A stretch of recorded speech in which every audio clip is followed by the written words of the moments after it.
Hi, my name is Juan, and welcome to The Couch, a podcast where real therapists talk about real things. Please remember that we are therapists, but we are not your therapists, and this podcast is intended for educational purposes only. The holidays can be a mixture, right? A mixture of feelings, a whole bucket of them for each of us, right? Each of us have our own definition of what the holiday means.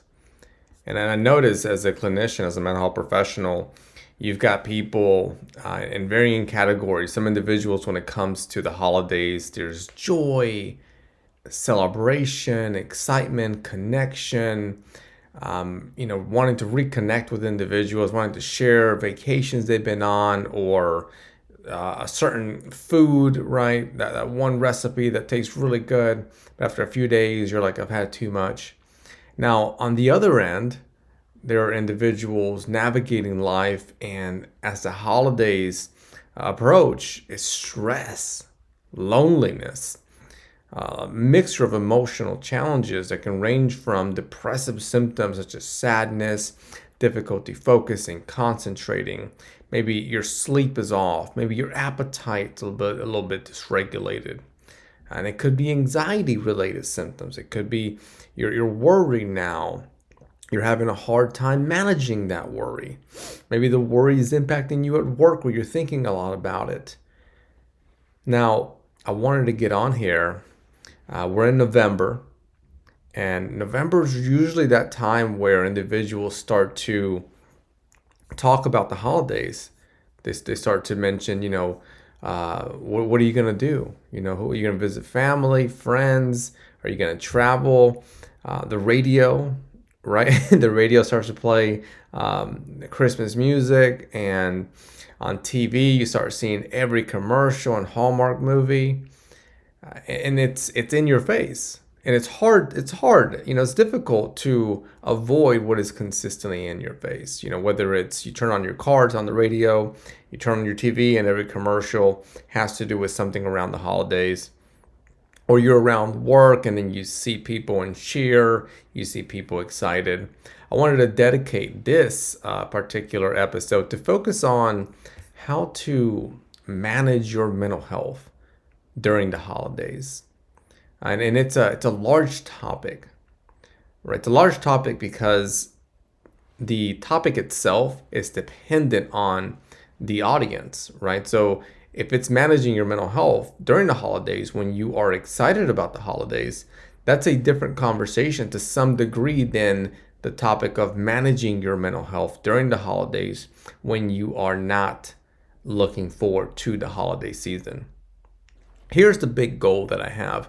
The big goal that I have is that as you're listening in, you are able to walk away with a sense of relief, a sense of, okay, I have a couple of tools now in my back pocket that I can utilize during this holiday season. My hope is that if you had a difficult holiday season last year, the year before, you now have a few more skills, right? A few more items that you can utilize. Because I want you to enjoy the holiday season. I want you to find comfort. I want you to find peace, calmness, enjoyment, joy, fulfillment, gratitude, connection. I want you to find this holiday season all of those wonderful words.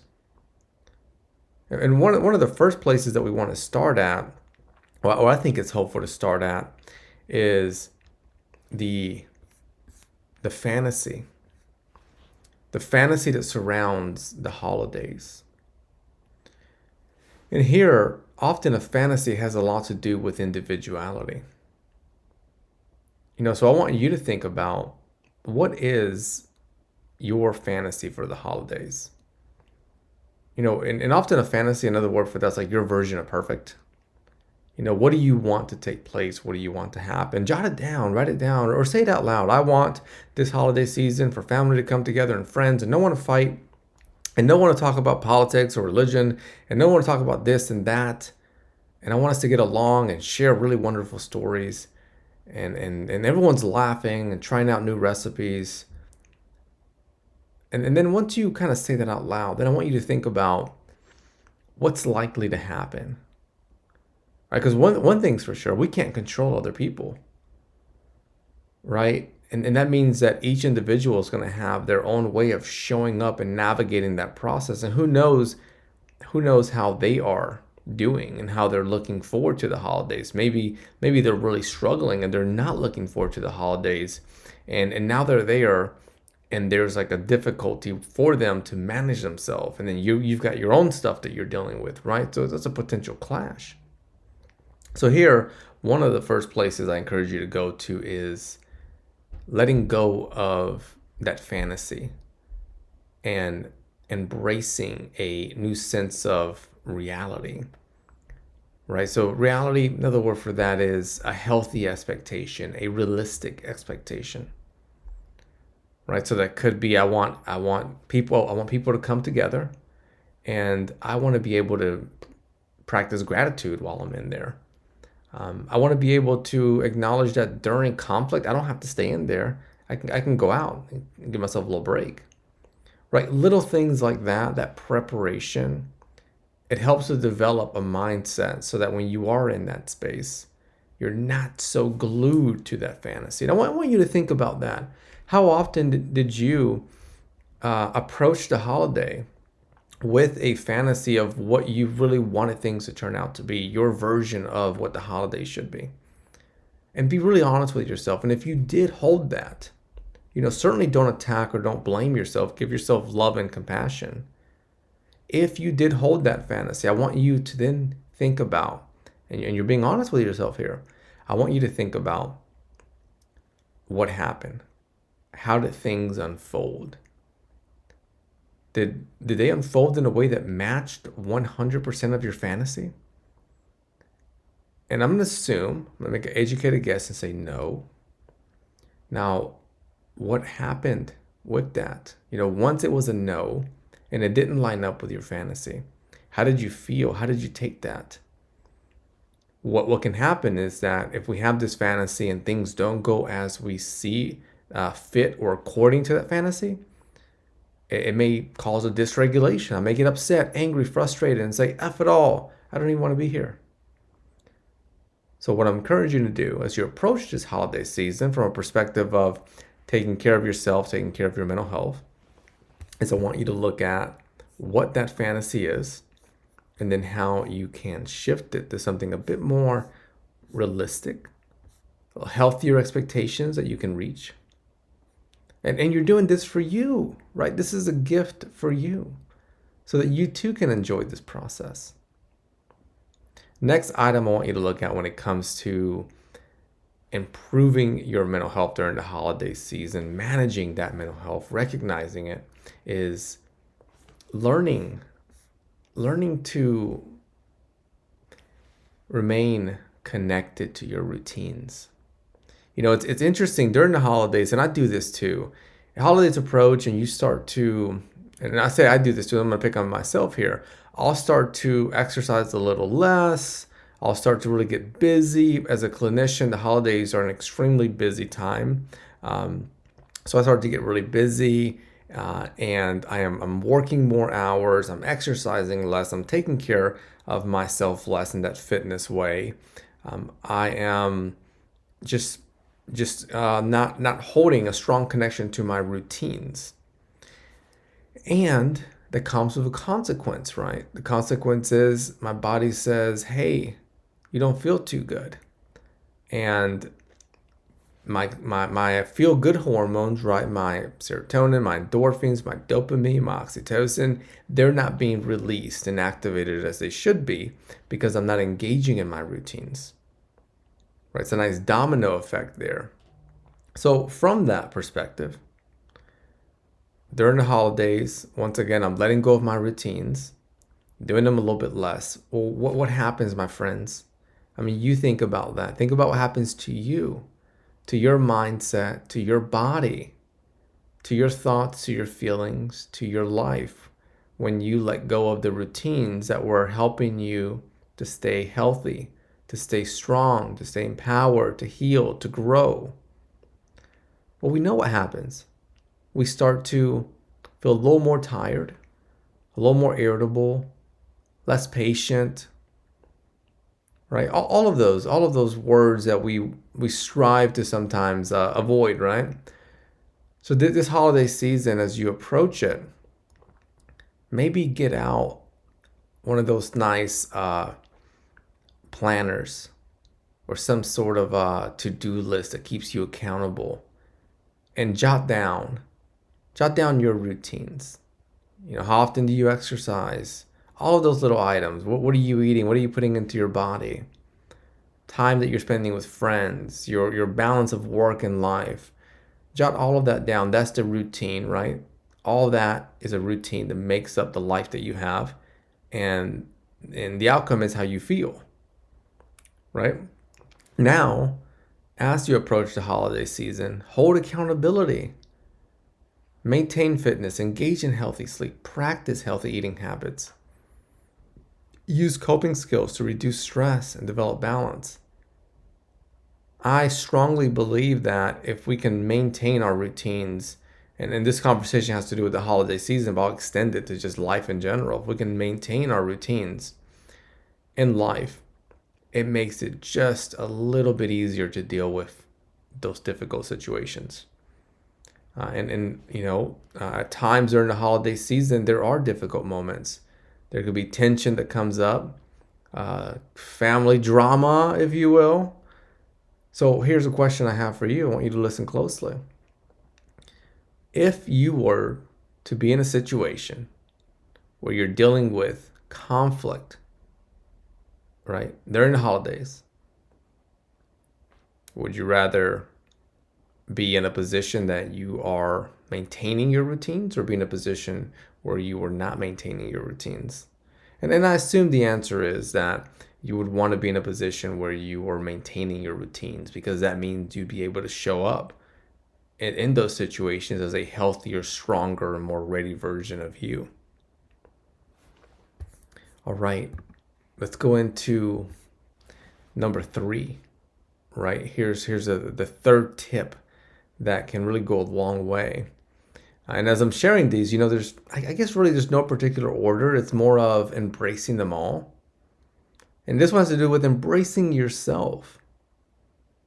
Embracing yourself. I find that during the holidays, we get so consumed with whether it's the nervousness of having to see a certain relative or person in the family system, the nervousness of being maybe alone, the nervousness of having to think about that loved one that we lost. And the holidays brings those back memories. And it goes on the list there.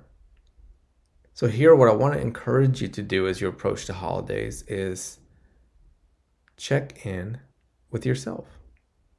Now, I get this question a lot from the individuals that I'm very fortunate to work with, and they'll share with me, well, how do I do that? Which is such a great question, right? I think, there's so much out there, like check in with yourself, do this, do that, and not necessarily, well, how, right? I see what we're supposed to do, but how is this done? And there's a multitude of manners and methods and strategies that can be utilized to check in with yourself. The purpose, let's start there, of checking in with yourself is to identify your emotional state. Right? Emotional state is just, how are you doing? Right? What's your stress level? What's your anxiety level? What's the mood like? And I like to use numbers. So numbers could be that if I check in with myself, I may say, okay, from 0 to 10, 10 being I'm feeling really, really great, and 0, I'm at the other end. Where am I at with my stress level? My stress is just really low. Is it a 2 or is it a 4? My anxiety is at a 4 or a 7. My physical tiredness is at a 6 versus a 4. Right? So you kind of get the point here. I'm breaking this down into a simple way for me to see it. And I want to be able to see it in this way, because when I'm checking in with myself, if I can acknowledge that my anxiety is at a 4, I want to think about, well, how can I get it to a 5? And 5 is, getting a little bit healthier, more relief. Or what led me to a 4, right? That's an internal dialogue I want to have with myself to understand. And this becomes really beneficial during the holiday season, Because you may start to find out that even around now, November, let's say that you start to feel some anxiety. Well, what if you realize that that anxiety is affecting maybe some tension in your shoulders or lower back? And then you scale it and you go 10 is, not doing great. And you're at an 8 and you're like, wow, my shoulders are so tense this November. So then I sit down with you and I go, I want you to think about October and September and August and the summer. What was that tension like? I can't even think about any tension there. Interesting, right? So now we know a little bit more. And we can dig further to find out maybe what triggers led to it, what conversations, what expectations. Was it a fantasy of the holidays? Was it XYZ? And then we want to look at how do we approach it, right? And approaching it, another way to look at that is how do you provide comfort and love and attention to it? And there are a multitude of strategies that can be utilized. Everything from deep breathing to a body scan to listening to music. But I strongly, strongly find that it's so helpful for us to take that initial step of, let me just check in. And then once you check in, that's broken down into a puzzle. And if you can visualize yourself as a puzzle piece and you've got like 50 pieces, now what you're saying is I need to check in with each of these individual pieces and see how they affect the whole, and you are the whole. From this point, as I mentioned, lots of different strategies that can be utilized in general. Now, specific to the holiday season, I think a really neat one that's easy to do and you could do it wherever. If you're around family during a conflict-like situation, or if you're at home in a moment of struggle, the body scan. And this can be taught in many different ways. Here for the podcast, I'll keep it very simple. You could start from the bottom up. Bottom up is just I start from my wiggly toes all the way up to my head. And then what I want to do is I want to find some sort of visualization that works for me. So I like to think about myself walking through like this really cool machine. And the machine has like this blue laser that just starts all the way from my toes and then it works its way all the way up to my head and then back down. And as it's going from the bottom up, it's trying to find tension. Like where is tightness at? And I may need to move my body around to identify the tightness. I may need to stretch my toes forward as an extension to notice that, oh, you know what? My calf is a little tight. Or I may need to reach my arms really high up. And then that may let me know, I got a little tightness here on the shoulders or on the back. Doing that, it provides me with that awareness. And then that awareness supports to then provide some sort of relief. So that's our number 3. Our number 3 for mental health tips during the holidays. And I'll pause here for a moment. And I just want to bring attention one more time. Remember that there's many different ways that we can feel during the holidays. As I mentioned before, it could be joy, it could be excitement. And the other end, it could be loneliness, and it could be worry, sadness. And because of that, it does make this episode a little difficult. In particular, since we're not hitting all those areas, where we're focused a bit more on how do we address those unwanted and difficult feelings and symptoms. What I want to encourage you to look at during this holiday season, as you keep that in mind, is you. And if I sit next to you, here's what I would ask. I would say, okay, right now we're in November, and I want you to close your eyes. And I want you to imagine that we are in March, and that it's March 4th. And you're sitting here with me. When you're ready, I want you to open up your eyes. But remember, it's March 4th. So then you open your eyes up. And then I pull a piece of paper out and I share it with you. And I said, I really appreciate you giving me this paper. Now you're thinking to yourself, I didn't give you any paper, but just go with it. And I say, on this paper, you wrote down a lot of really amazing things that happened during the holidays. And we haven't seen each other since then. And I just highlighted here joy, excitement, contentment. And when it was okay, it wasn't terrible. I got through it. Right? So jotted down a bunch of these. And from that, I think that's something that I want to hear more about. Could you tell me how you navigated the holidays? And then, at that point, you share it with me. And you share all of those words of calmness, of peace, of I'm okay, I got through it, and so forth. I survived, if you will. And maybe we scratch out survived and say I thrived. So here, really what I'm looking at, and the purpose of this exercise is navigating and managing your mental health through the holidays. An important component of it is you. How do you want to go through it? How do you want to feel? Right? And you can start there. Yes, I know you probably have so many other people you want to plug in. You may want to think about your kids and how you want them to go through it. Sometimes that can be really challenging if there's a recent divorce. You may really want to think about the kids. But I want you to think about you. How do you want to go through it? How do you want to feel it? Experience it. And maybe you'll say things like, I want it to be good. I want it to be meaningful. I'd like it to be fun. I really want to enjoy it. Right? So at some point you break down and you say that. Okay, I want to enjoy it. Which is it's not just solely a good answer. It seems like it's a honest answer. Right? And I think in general, if we just scratch out and say, let's not talk about the holidays and let's talk about life. I believe that the majority of us, if we looked at life and said, how do we want to navigate life? And one day reflect on this life that we lived. And we would probably use words like, at the end of my days, I hope that I lived a good life.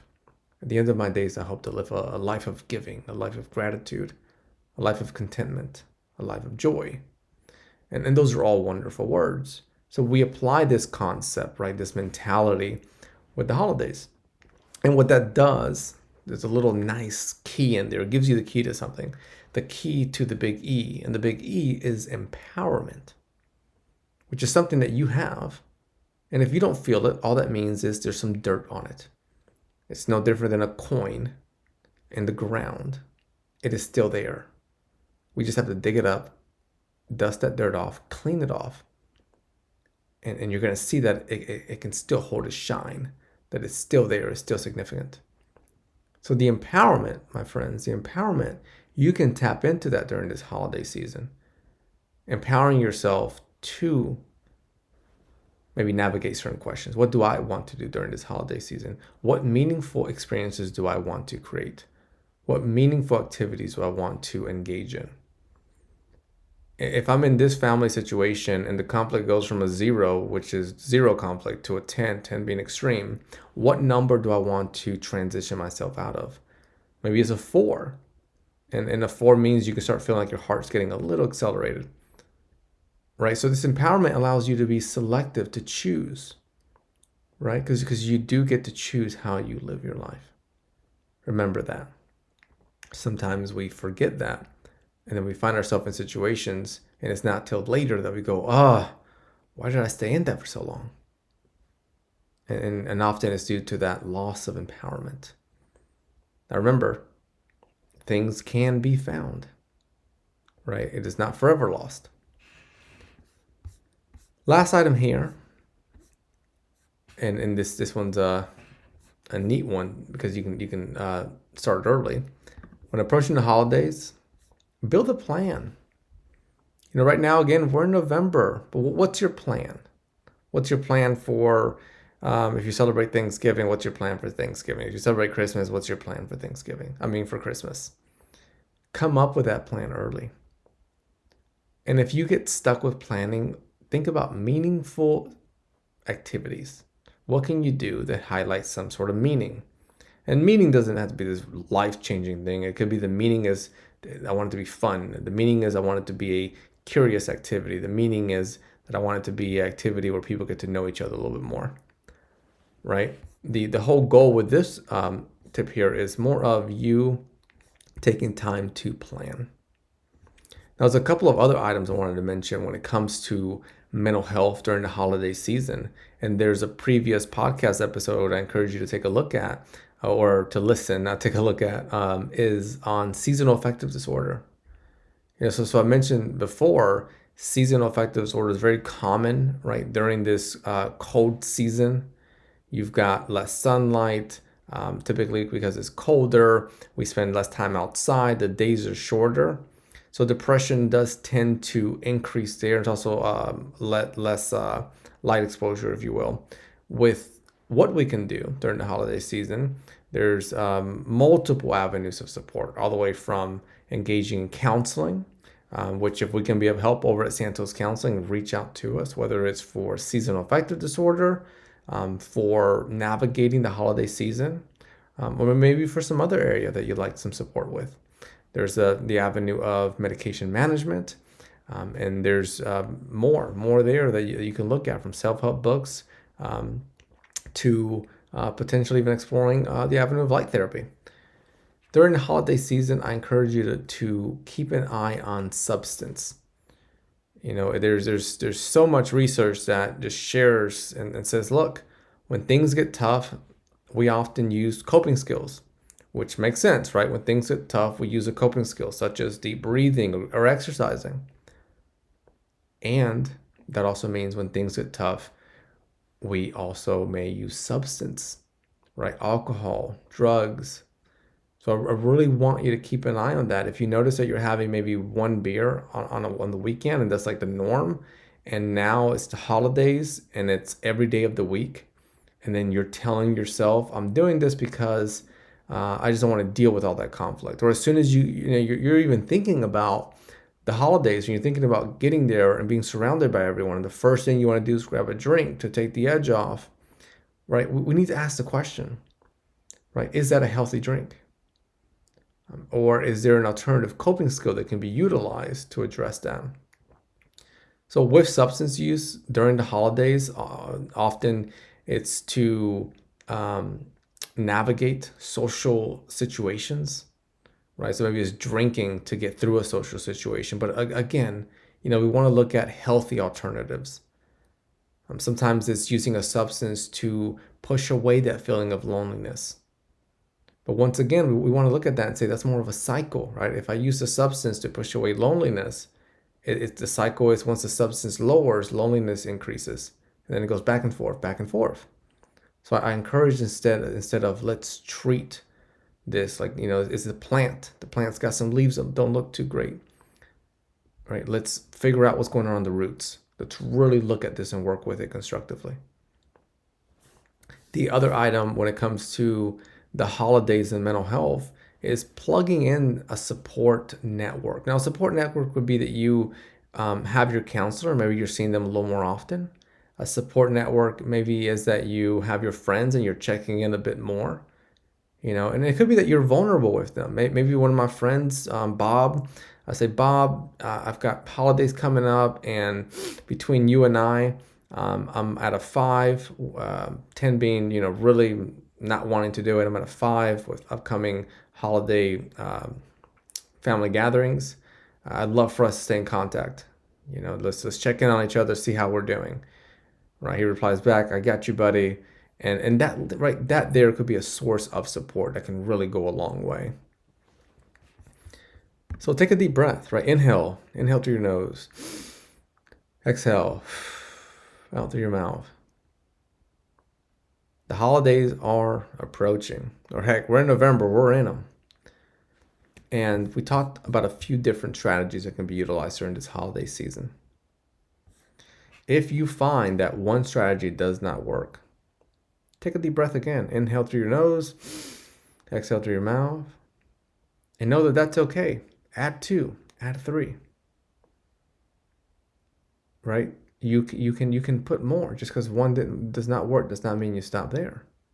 You can put 2, you can put 3, and it doesn't mean that there's something wrong with you.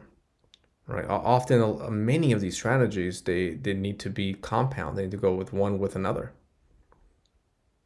Now, as you leave today, I want you to make a commitment to yourself that during this holiday season, the commitment that you'll make to yourself is that you will you will activate that button that you have inside you of empowerment. And that by the time March comes around, you're going to be able to reflect back and have a lot of positives, a lot of neat things to say about how the holidays went. And be mindful that the answer to that, it's reliant on you, right? We have no control over those on the outside. But you're able to get to know yourself. You're able to understand yourself and to help yourself. So those are avenues of, okay, I think I can do some work here. I appreciate everyone listening, taking some time out of their day. My hope is that you're finding the Couch Podcast helpful some way in your life. If you've got somebody right now during the holiday season that would find this episode helpful, share it with them. Tell them to give it a little listen. All right, my friends, enjoy your day.